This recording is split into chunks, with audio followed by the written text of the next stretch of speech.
దేవుని నామమునకు స్తోత్రములు. ఈనాటి ధ్యానాంశము దేవుని తోటలో ఆశీర్వాదము.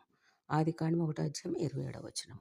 దేవుడు తన స్వరూపమందు స్త్రీని గాను పురుషుని గాను వారిని సృజించెను. దేవుడు వారిని ఆశీర్వదించెను. ఎట్లనగా మీరు ఫలించి అభివృద్ధి పొంది విస్తరించి భూమిని నిండించి దానిని లోబర్చుకొనుడని వారితో చెప్పెను. వారి పేర్లు ఆదాము హవ్వలు. వారిని ఏదెను తోట సేద్యపరచుటకును దానిని కాచుటకును ఆ తోటలో ఉంచెను. ఆదికాండం 2:15 ప్రకారం. మరియు దేవుడైన యెహోవా చూపునకు రమ్యమైనదిను ఆహారమునకు మంచిదియునైన ప్రతి వృక్షమును ఆ తోట మధ్యను జీవపు వృక్షమును మంచి చెడ్డల తెలివినిచ్చు వృక్షమును నేల నుండి మొలిపించెను. ఆదికాండం 2:9. దేవుడైన యెహోవా ఆదాము హవ్వలతో ఈ తోటలోనున్న వృక్ష ఫలములను మీరు తినవచ్చును, కానీ మంచి చెడ్డలను తెలివినిచ్చు వృక్ష ఫలములను తినకూడదు. నీవు వాటిని తినుదినమున నిశ్చయముగా చచ్చెదవని ఆదికాండం 2:17 దేవుడే స్వయముగా మానవుడికి అనగా ఆదాముకు హవ్వలకు చెప్పితే కూడా యుక్తి కలిగిన సాతాను మీరు చావనే చావరు. ఈ మంచి చెడ్డల తెలివినిచ్చు వృక్ష ఫలములను తినవచ్చును. అవి తినుదినమున మీ కన్నులు తెరవబడి మీరు మంచి చెడ్డలను తెలుసుకున్నవారే మీరే దేవతల వలె ఉందురని దేవునికి తెలియను కనుక దేవుడే మిమ్మల్ని తినవద్దన్నాడని అబద్ధికుడు, మోసగాడు, సాతాను, సర్పము అని రకరకాల పేర్లుండిన ఈ సాతానని సర్పము చెప్పిన వెంటనే హవ్వ ఆ పండ్లు కొన్ని తీసుకొని తిని ఆదామునకు ఇవ్వగా ఆదాము కూడా తీసుకొని తిన్న వెంటనే వారిద్దరి కన్నులు తెరవబడి వారు దిగంబరులమని తెలుసుకొని అంజూరపు ఆకులు కుట్టి వారికి కచ్చడములుగా చేసుకొనిరి. అప్పటి వరకు కూడా వారు మహిమలో ఉన్నారు. దేవుని అంతటి మహిమలో ఉన్నప్పుడు ఈ పండు తినగానే వారిలో ఈ లోకపు శరీరము అనగా వారు దిగంబరులమని వారి మీద మరి దేవుని మహిమ కోల్పోయారని వారికి తెలిసిన వెంటనే ఆ యొక్క మహిమ పోయిందనగానే తెలుసుకొని వారు దాక్కోవలసిన పరిస్థితి వచ్చింది.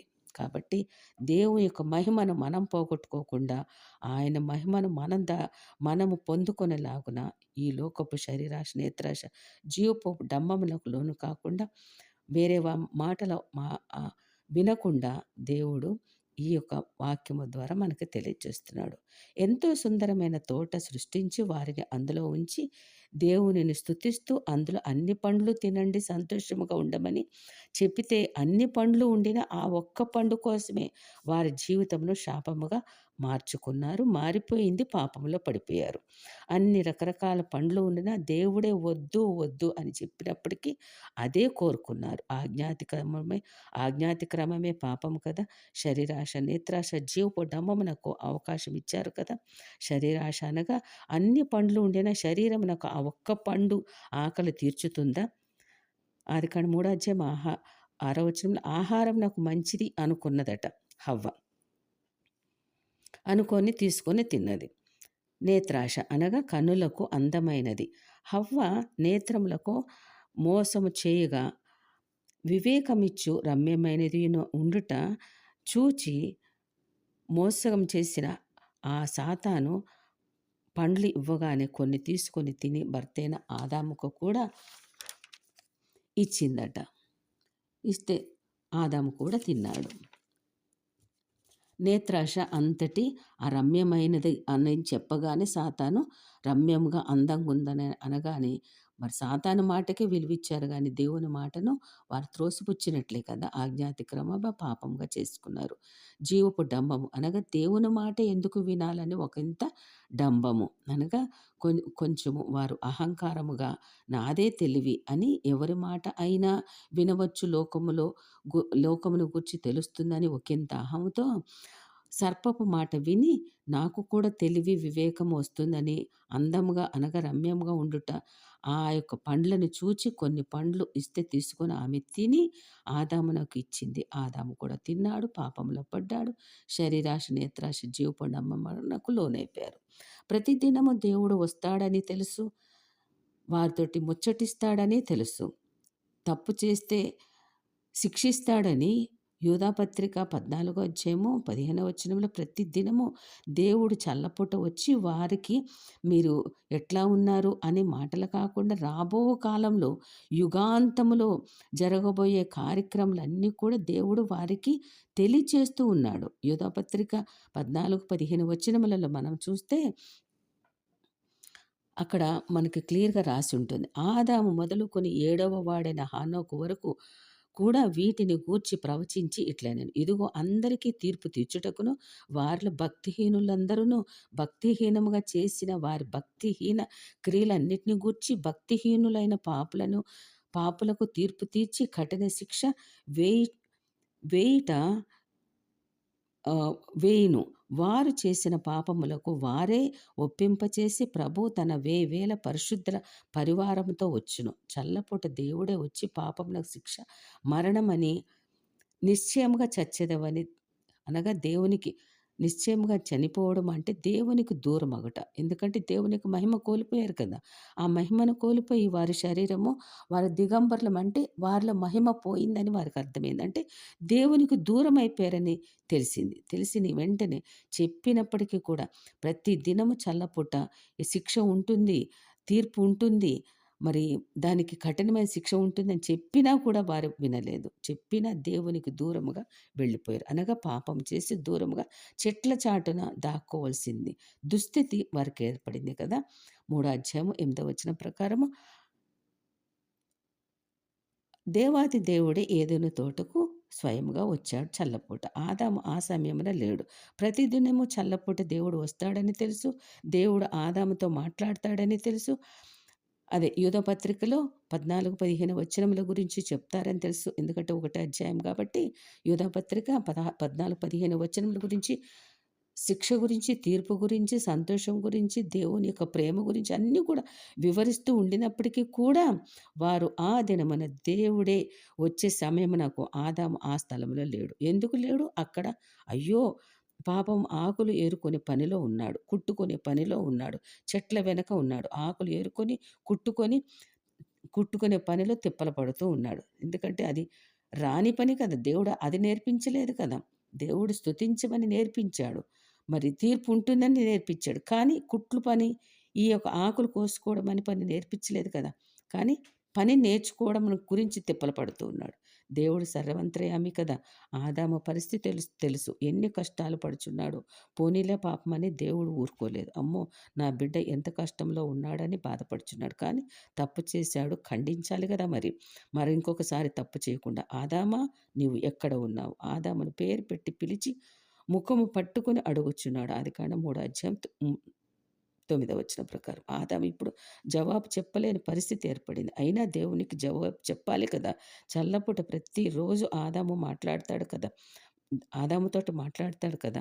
ఆదామా ఎక్కడ ఉన్నావు? నేను ఈ సమయమున వస్తానని తెలుసు కదా! ఎక్కడ దాక్కున్నావు? ఎక్కడికి వెళ్ళిపోయావని దేవుడు అడుగుతున్నాడు. దూతల ఆరాధనను విడిచిపెట్టి తండ్రి వక్షస్థలమును విడిచిపెట్టి ఆకాశము నుంచి దిగి ఏదైనా తోటలో ఆదాము హవ్వల కోసం వచ్చిన దేవుడు ఏదైనా తోటను సిద్ధపరిచినవాడు ఆ తోటలో ఎక్కడ ఉన్నాడో తెలియకనా ప్రశ్నిస్తున్నాడు.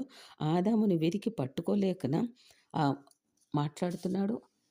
ఆదామా నాతో ఈ సమయమున మాట్లాడవలసిన వాడవు కదా! పరిగెత్తి వచ్చి నన్ను కలుసుకొని సంతోషముగా ఉండవలసిన వాడవు కదా!